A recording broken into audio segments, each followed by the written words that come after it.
Hey guys, so far over the past few weeks, you've been gaining the basic building blocks for doing logic, so to speak. So we know what a claim is, we know what the different types of claims are, we know what arguments are, we know what the different two types of arguments are, we know kind of how to evaluate arguments.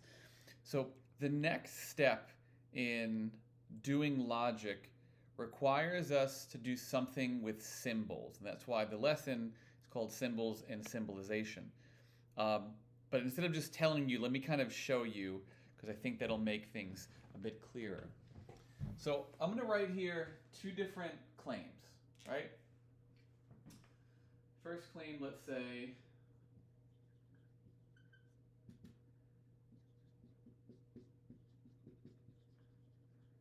Jenny will either buy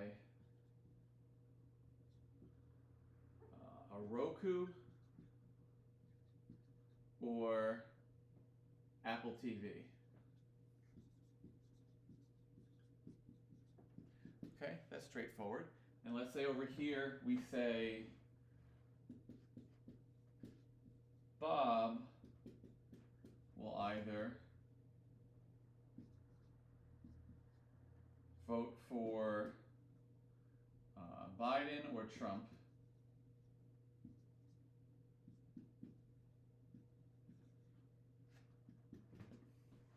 So these claims are about different things, right? Like this one is about electronic entertainment thing for your TV, and then this one is about someone's vote in an election, so a political thing. So on the surface, it looks as though these two claims have nothing to do with one another, right? Because they're completely different.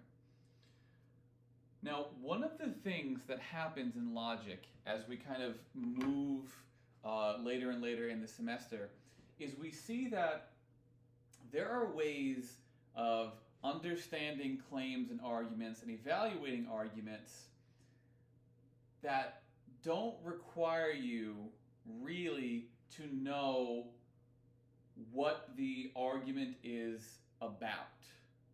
Now, I know that sounds weird, but bear with me. So, if you were to make an argument about this or an argument about that, you might think that, like, oh, I have to think about electronics and I have to think about whether these things are true, and like that's all good to do. But remember that when you're evaluating arguments, specifically deductive arguments, all you're looking for is the relationship between a set of premises that are hypothetically true and a conclusion, and not like whether the conclusion is itself, whether the premises themselves are actually true. So if at the end of the day, validity and, well, let's stick with validity now, is merely the status of something's relation, or the status of the premise's relation to the conclusion, then it seems like we don't need to rely solely on the content, right? We just have to rely on the structure of things. We can kind of abstract. And I'll give you an example of that using like a very basic statement. So let's do this in terms of variables. So you guys have had math classes. Don't freak out that I said the word math. But you guys have had math classes. You should know what a variable is at a basic level, right? A variable is something you use to stand in for something else, right? Or for anything. So if you were to use generic letters to stand in for the variables here, you might say that this first claim, Jenny will either buy a Roku or an Apple TV, looks something like this.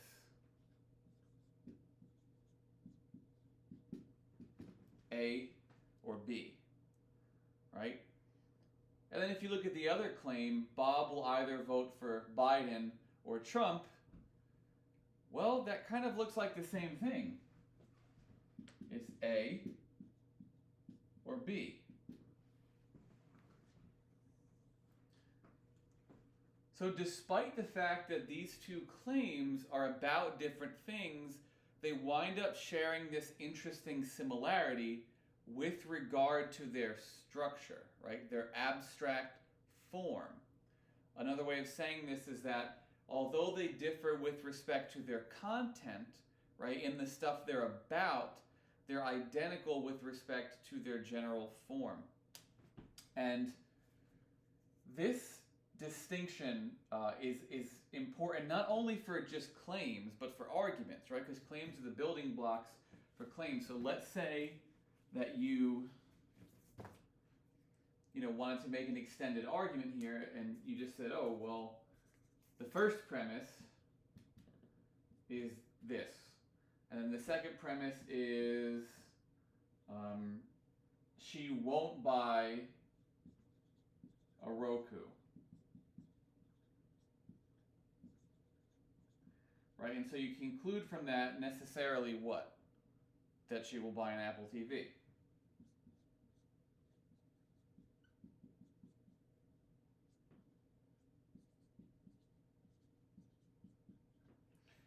And if you do something similar over here, you would say, okay, just make this into a premise. And then so the second premise is he won't vote for Biden. I know this is sloppy, sorry about that. So you conclude necessarily, oh, so therefore this guy Bob will vote for Trump.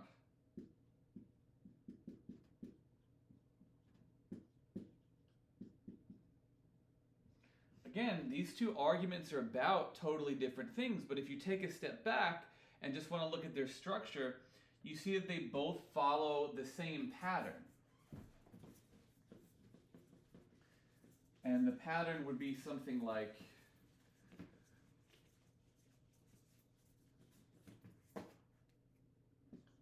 A or B as the first premise. Oops, my easel's falling. Not A for the second premise, and then so B as the conclusion, right? So there's a distinction here. And doing this kind of thing is going to allow us to evaluate arguments in a way that maybe is more objective, since you don't have any preconceived notions about the content, is more accurate, is easier, I guess, in a way you can say. So this symbols and symbolization stuff is going to require us to have this base level understanding of the difference between form and content. And to kind of harp on that a little bit more, the content is like something's aboutness, right? If you look at this in terms of the metaphor, that's kind of like a physical object, you would say, oh, the content of this cup is the water, right? Whereas the form is the structure that houses the content. So the form here is like whatever shape in which the water is residing. And you could think about this in a plethora of situations. Like if you think about music, think about a random song like Happy Birthday, right? Like, oh, the content of Happy Birthday is wishing someone a happy birthday, right?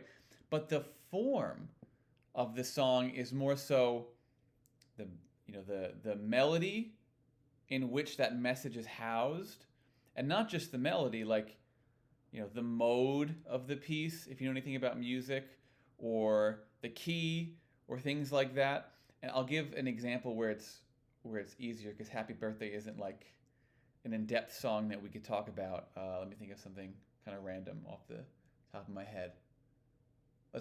Stairway to Heaven. Let's go Stairway to Heaven. Why not?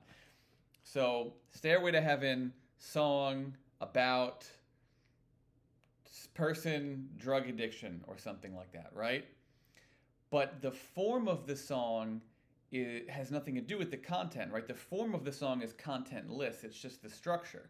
So the form of Stairway to Heaven might be, it's kind of multifold. It's like the key that the song is in, the different changes that happen, the different melodies, or even the recording techniques, like the levels of reverb and any of that technical stuff, the kind of mics they use, the kind of techniques they use.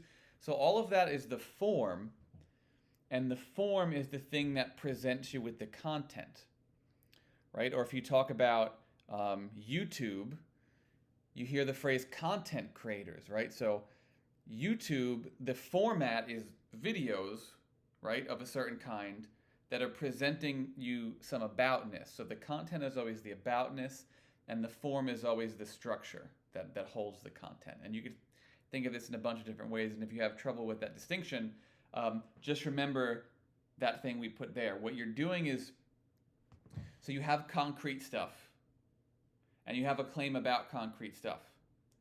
What you're doing is abstracting from the concrete stuff.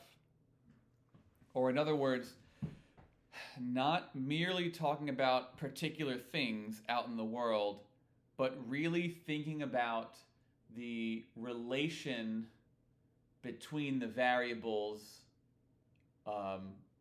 that the concrete things are like sitting within.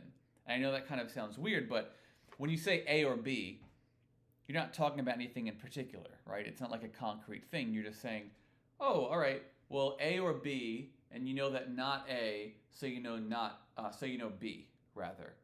So you're dealing with a form.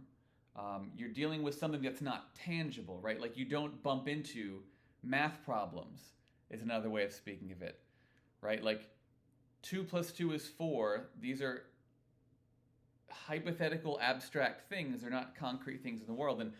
And we could look at arguments and their evaluation in a similar way. But again, don't get freaked out because of the math thing, because I know a lot of us, including me, when I was younger, were not mathematically oriented, let's say, because I don't think it was explained well to me, and I just didn't try. But anyway,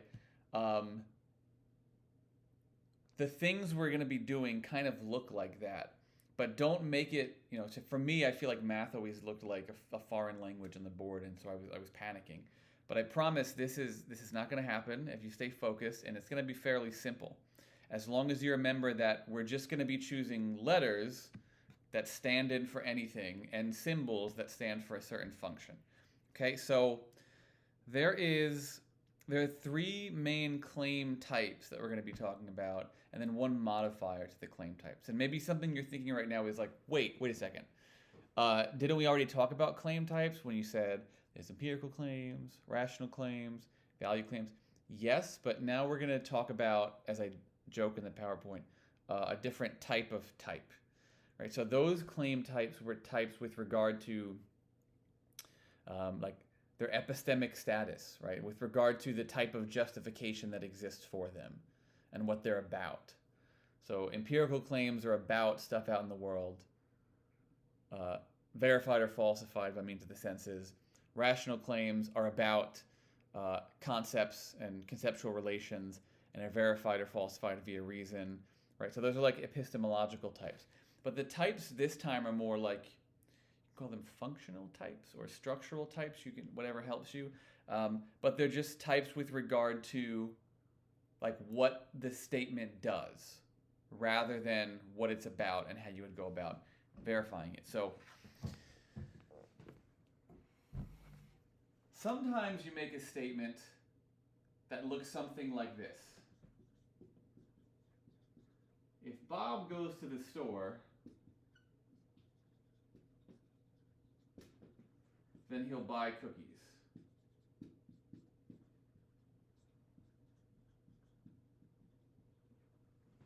Right? If Bob goes to the store, then he'll buy cookies.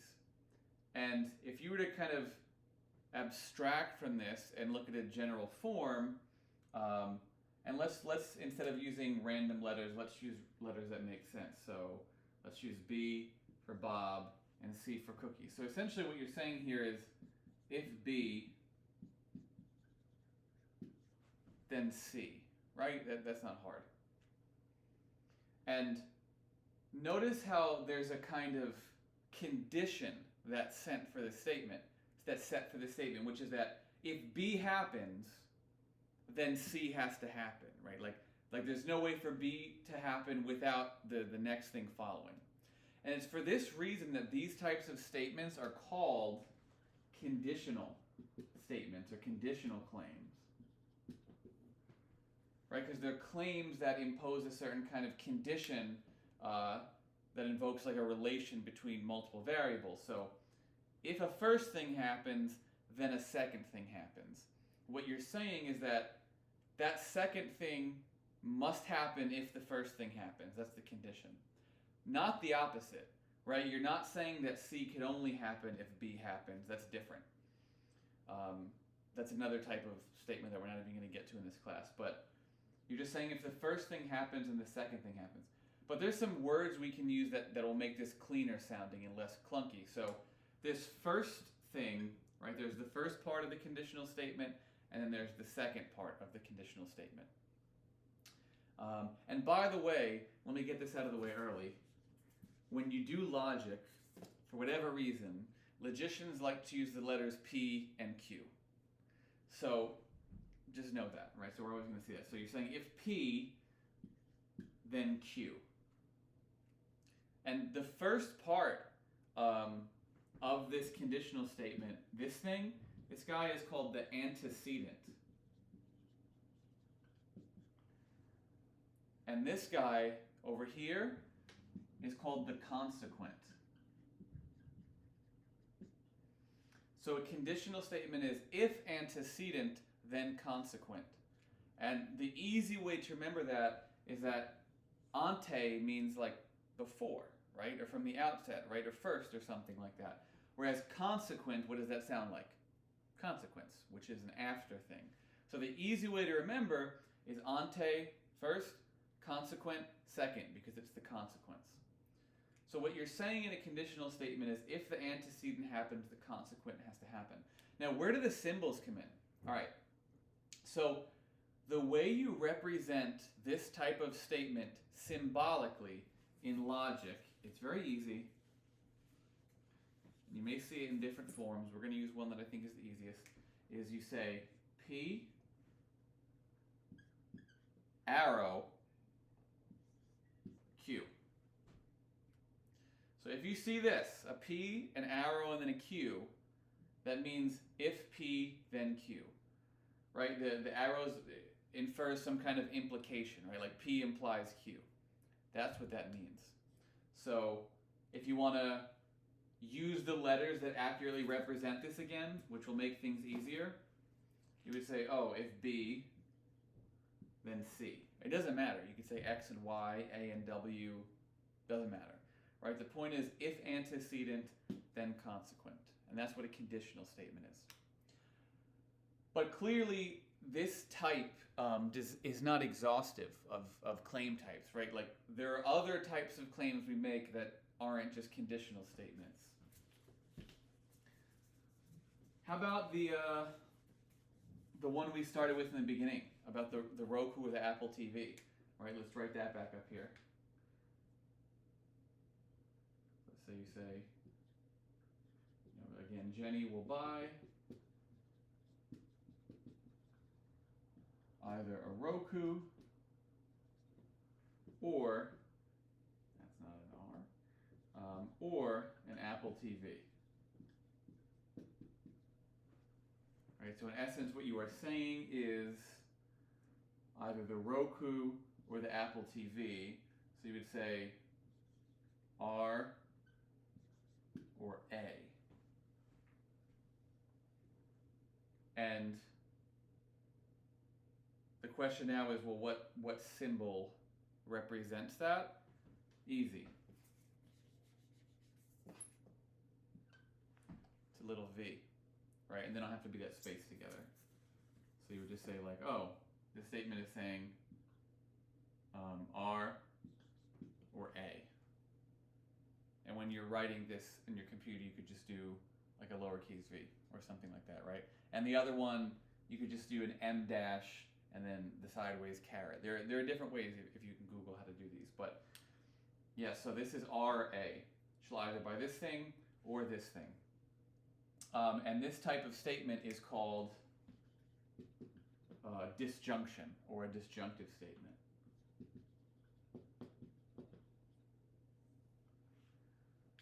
And for the purposes of our class, when we talk about disjunctive statements, we use the word or in the exclusive way. Sometimes you'll see the word or used in an inclusive way to mean and or. We're not doing that in this class to make things easier. So if any of you have had like discrete math or anything like that, a lot of the times you'll see the inclusive or. We're not doing that. Or for us means or. It doesn't mean and or, which means these are going to be mutually exclusive options, meaning it's either one or the other. It can't be both, and it can't be neither. If it's the one, then it's not the other. If it's this one, then it's not the first one. And that's going to become important when we look at valid argument forms in the coming lessons. So those are disjunctive statements. But there's another type of junctive statement, let's say. I'm going to leave that blank for now, because what is that going to be? Sometimes you want to assert more than one thing co-occurring. So let's say you modified the last thing from Jenny will buy either an Apple TV or a Roku, and instead you say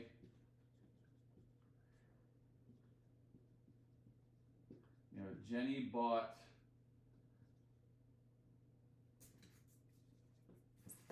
a Roku and an Apple TV.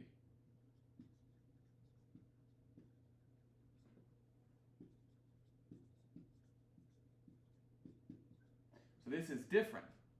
You're not asserting two mutually exclusive options. You're not indicating a dichotomy. What you're doing is you're asserting that two things are happening in conjunction. You are conjoining things, right? Which is why these things are called conjunctions. Right? And if you know this Schoolhouse Rock thing, right, you know all about conjunctions. And the way you would say this is you would say, okay, R and A, right? So how would you symbolically represent this? What you would do is say R and then A, like a dot of sorts, which there's an Alt key for that on your keyboard too, just look into that. This means one thing and another thing, right? It means two things. And isn't the only conjunction that we're going to be working with. There are others. So you could say but, you could say yet, and you could say and. And these become easier maybe when you make the statement a little different. You could say, like, Bill was cold,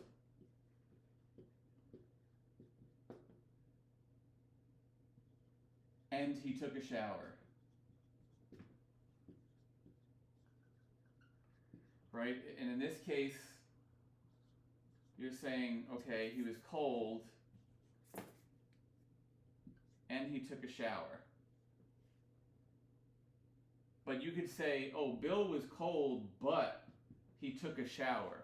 And that kind of has a different connotation, so we think there's like a negative aspect to that. But the same thing is happening on a functional structure level. You're still saying that two variables are co-occurring, you're just presenting the information in a slightly different way. So Bill was cold, but he took a shower. So there's still cold happening and shower happening. And the same exact thing if you use the word yet. He was cold, yet he took a shower. They're both co-occurring. Conjunction. Easy way to remember it. And those are the only three statement types we're going to be working with right now. But we are going to be working with a little modifier, let's call it, and that's going to be a negation.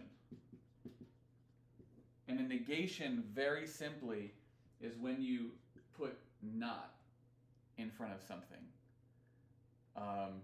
So, not that thing, right? So if you wrote, Bob went to work, that might just be represented by W. But if you said something like, oh, Bob didn't go to work, you would use this little squiggly symbol, which you can also call the tilde, I don't know if people still use that word. But that's all a negation is. Like, you're negating the variable, right? Not that variable. And this should be evident. Remember when we talked a little bit about the law of non-contradiction, right? That A is not A. If you look at it in these terms, what you're saying is something is not the negation of itself. So that should make a little more sense. And you can negate anything. And the interesting thing is that like all these different things, conjunctions, disjunctions, conditionals, negation, they can all happen together. Like it doesn't have to be one or the other. A lot of the times they'll be combined. So let me give you an example. Let's say you want to say something and not something else. That works. So you're using a conjunction but also a negation.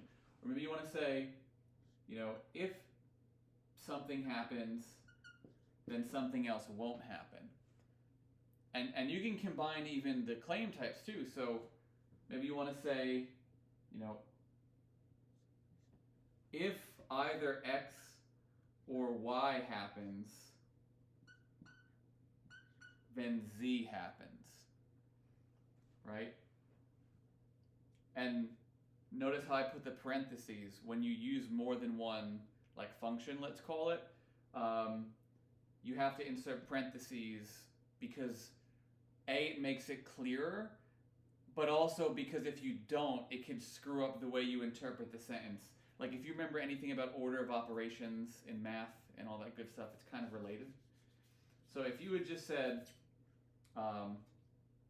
X or Y implicates Z, or implies Z, implicate, it's like a Bushism.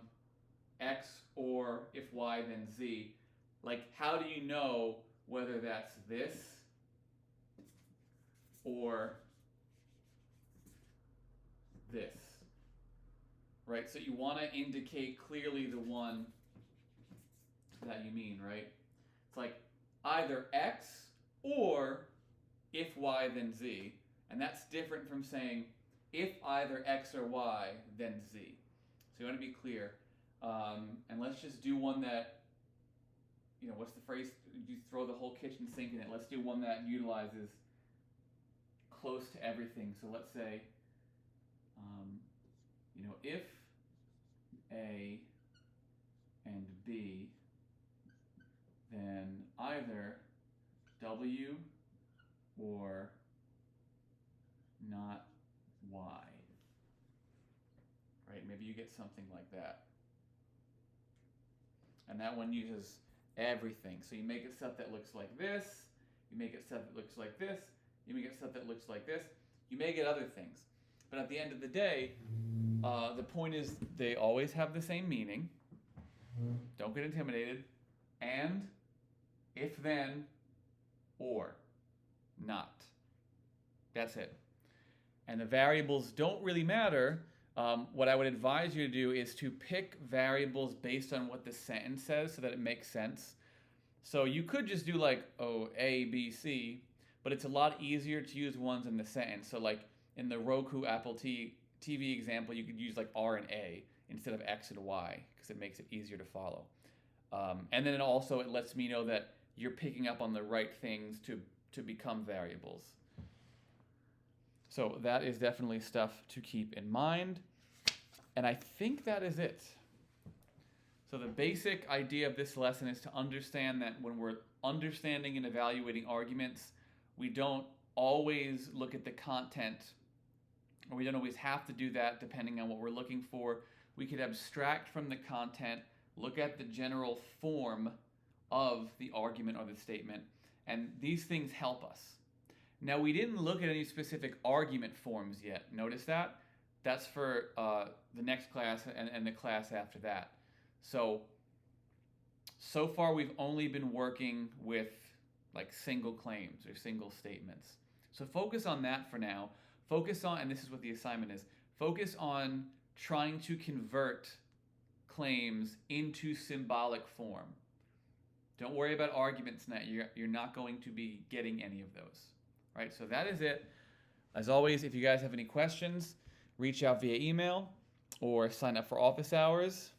I'll see you around.